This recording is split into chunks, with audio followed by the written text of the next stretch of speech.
Nag-trim ng mga sanga ng punong kahoy itong contractor ng City of Toronto. Ito po ay para huwag makasagabal yung mga dahon at sanga sa linya ng kuryente. Yan. At yan ang City of Toronto, guys. Oh. So sila yung mga contractor.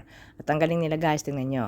Pagkatapos maputol ang mga sanga at mga dahon, i-feed lang po doon sa shredder. Tapos durugin ang mga sanga at dahon. At lalabas yan ay pino na. Ayun. So, hindi na kailangan ng maghahakot ng bulky na mga kargada, di ba?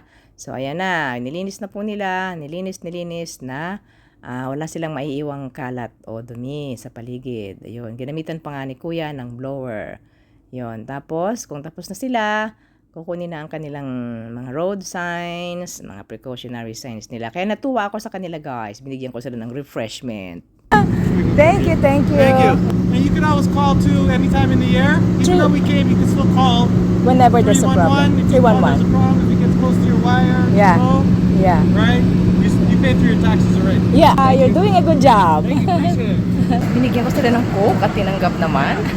From time to time, nagtitrim sila ng mga puno. At sabi nila, pwede tayong tumawag sa 311 anytime kung meron tayong request na ipaputol or may mga kumakalat na kung ano, ayun.